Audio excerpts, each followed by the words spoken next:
السلام عليكم، ازيكم حبايبي غاليين، عاملين ايه؟ يا رب تكونوا بخير. كل سنة وانتم طيبين. فطارنا اول يوم رمضان زي البيوت المصرية كلها بطاية.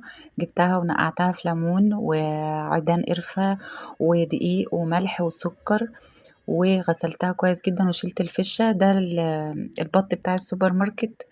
جبته وشلت الفشة، بتبقى الفشة موجودة وبتبقى القناصة عليها قشرة كده فبتشيليها. ونقعته بقى في المحلول دوت، وطلعت بقى الكوبيبة، وطلعت سمبوسة من اللي احنا عملناها مع بعض، وطلعت الكوبيبة اللي احنا عملناها مع بعض. وكده بعد ما غسلت بقى البطاية كويس جدا وخليتها زي الفل، نعمل لها خلطة حلوة قوي. بصلتين كده يا بنات، وهنقطع عليهم طماطمايه، وهحط عليهم جزر، وهحط بقى ملح وفلفل، وهحط بهارات فراخ، وهحط ورق لوري وحبهان. وهنضرب كل ده كويس جدا في الكبة او هنضربه في الخلاط عادي. ونجيب بقى البطايه بتاعتنا، طبعا الحته اللي بتبقى تحت عند السلاموكه بتشيليها، وبعدين بحط جواها فلفل اسمر وبدعكها كويس جدا في الفلفل الاسمر. وبعد كده بحط بقى الخلطه بتاعتها جوه وبين الوراك كده كويس جدا.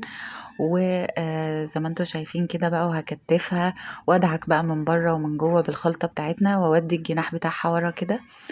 عايزة أقول لكم يعني الأكلة الرسمية في البيوت المصرية هي البط والمحشي.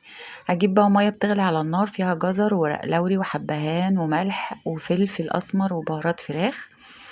خلاص. وبعد كده هحط برضو شوية خلطة من اللي أنا عملتها، يعني تفوضي 3 معالق كده وتحطيها. وبعد كده هنقفل البطاية بتاعتنا من تحت كده بالخلة الأسنان. أنا قفلتها كويس جدا كده بالخلة زي ما انتوا شايفين. كل سنة وانتوا طيبين يا حبايبي قلبي يا غاليين. وقولوا لي بقى في التعليقات، عملتوا ايه فطار النهاردة؟ عملتوا زيي ولا عندكم أفكار تانية؟ ومستنية بقى رأيكم في التعليقات، تقولولي ايه رأيكم في الفطار بتاعنا.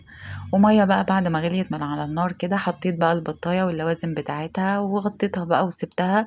البط بتاع السوبر ماركت بياخد ساعة على النار يا بنات، ساعة كده وبيستوي يعني. ده بقى ورق العنب اللي انا خزنته معاكم برضو الصيف اللي فات. طلعت بقى شوية كده، هنحشي حلة زغنطاطة كده، وطلعت شوية تخديعة من اللي احنا عملناها مع بعض وقلبتها. بطلع الورق العنب كده وبغسله تحت الحنفية كويس، وبحط عليه مية مغلية. عايزة اوريكم الشوربة بتاعة البط يا بنات، خطيرة. بصوا البطاية ما شاء الله. عايزة اقول لكم يعني خلاص كده استوت بعد ساعة، زي ما بقول لكم بتستوي بسرعة جدا. تعالوا بقى نعمل التسقية بتاعة الورق العنب. معلقتين صلصة، معلقتين دبس رمان، شوية زيت، عصرة ليمونتين كبار. وشفت شايفين شكل الشوربة بتاعة البط. ونحط بقى الشوربة ونقلب كويس جدا.